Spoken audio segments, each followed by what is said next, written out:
ایک زمانہ تھا، ایک درخت کو لوگ پوجنے لگے، تو وہاں ایک صوفی تھا، عبادت گزار تھا، شب زندہ دار تھا۔ اسے پتا چلا کہ لوگ درخت کو پوج رہے ہیں، تو اس کے دل میں بڑی غیرت جاگی، توحید کی غیرت ہوتی ہے، وہ جاگی اور وہ کھڑا ہوا، اس درخت کو کاٹ دوں گا جس کو لوگ اللہ کا شریک سمجھ رہے ہیں اور پوج رہے ہیں۔ ہاتھ میں کلہاڑا پکڑا اور اس درخت کو کاٹنے کے لیے نکلا۔ راستے کے اندر شیطان کھڑا تھا، اس نے کہا میں تو نہیں جانے دوں گا، اور شیطان نے راستہ روکا، اس نے پٹک کے شیطان کو زمین پہ مارا اور اس کی چھاتی پہ بیٹھ گیا۔ شیطان بہت مکار ہے اور وہ ہر ایک کو ایک طریقے سے نہیں لوٹتا، اس کے بڑے مکر و فریب اور دجل و تلبیسات ہیں۔ اس نے دوسرا طریقہ اختیار کیا، اس نے کہا جناب آپ عبادت گزار ہیں، تہجد گزار ہیں، شب زندہ دار ہیں، آپ درخت کو کاٹیں گے، لوگ آپ کے مخالف ہو جائیں گے، پھر آپ کو ان کے مقابل کھڑا ہونا پڑے گا، اور سویرے شام لڑائی ہی لڑائی، آپ کی عبادتوں کے وقت میں خلل آئے گا۔ تو آپ نے ان کی قبر میں تھوڑا جانا ہے، آپ کی قبر اپنی ہے، ان کی قبر اپنی ہے، آپ چھوڑیے ان کو۔ اور ساتھ ہی کہا کہ جب آپ مصلی اٹھایا کریں گے تو نیچے سے ایک درہم مل جایا کرے گا آپ کو، تو آپ اس سے اپنے کھانے پینے کا انتظام کر لیا کریں گے اور آپ فارغ البال بھی ہو جائیں گے۔ اس طرح باتوں میں لگایا اور وہ زاہد صاحب واپس آ گئے، نماز پڑھی، مصلی اٹھایا، درہم ملا، بڑے خوش ہوئے اور دلیلیں تراشنے لگے۔ واقعی مجھے کیا لگی، تمہیں غیر سے کیا، تم اپنی نبیڑو، تم اپنی قبر میں جانا ہے، جائیں وہ بھاڑ میں، مجھے کیا لگے، مجھے ان کے بارے میں کیا پوچھا جانا ہے۔ نمازیں پڑھتا ہے، ہر نماز کے بعد مصلی اٹھاتا ہے تو ایک درہم ملتا ہے۔ کافی دن گزر گیا، دل بھی آہستہ آہستہ مردہ ہو گیا۔ ایک دن مصلی اٹھایا تو کوئی درہم نہیں نکلا، پھر دوبارہ کلہاڑا اٹھایا، اٹھا، رستے میں پھر شیطان کھڑا تھا، کہا کدھر جا رہے ہو، کہا درخت کو کاٹنے جا رہا ہوں۔ شیطان نے کہا میں تو نہیں جانے دوں گا۔ اس کو تجربہ تھا کہ میں اس کو پٹک کے زمین پہ مارا تھا، یہ میرے سے طاقتور تو ہے ہی نہیں۔ اس نے پھر گریبان سے پکڑ لیا، شیطان نے پٹک کے زمین پہ مارا اور چھاتی پہ بیٹھ گیا۔ وہ زاہد صاحب پریشان ہو گئے، شیطان کو کہنے لگے کہ یہ کیسے ہوا، میرا تو تجربہ ماضی کا یہ تھا کہ میں طاقتور ہوں، تم کمزور ہو، لیکن اب تم نے پٹک کے مجھے زمین پہ مارا۔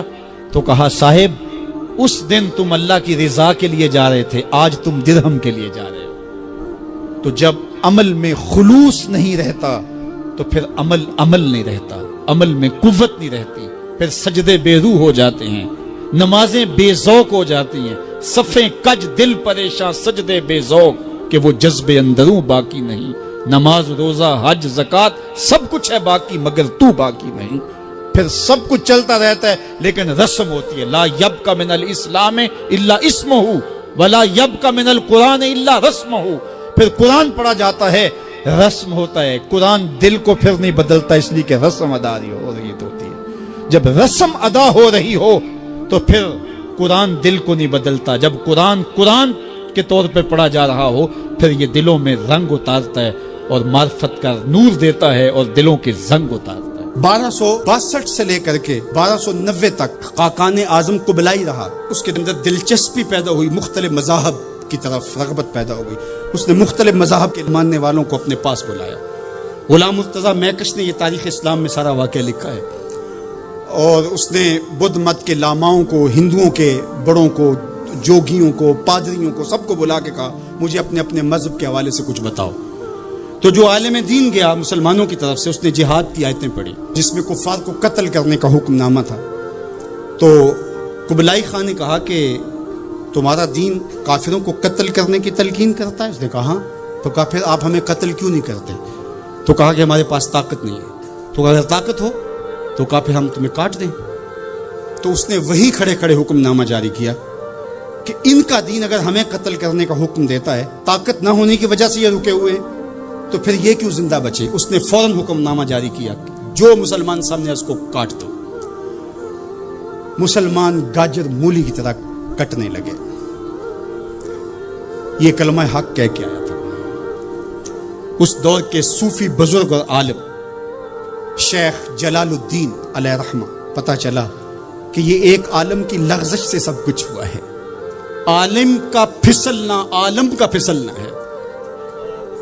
تو گئے جا کے بادشاہ کو کہا کہ بادشاہ کیا ماجرا ہوا؟ کہا تمہارا دین ہمیں قتل کرنے کا کہتا ہے، اور ہمارے پاس طاقت ہے، پھر ہم آپ کو کیوں چھوڑیں؟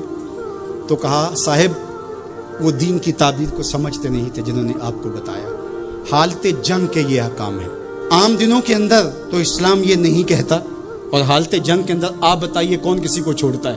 لیکن میرا اسلام پھر بھی بچوں کو چھوڑتا ہے، میرا اسلام پھر بھی خواتین کو چھوڑتا ہے، مذہبی رہنماؤں کو چھوڑتا ہے.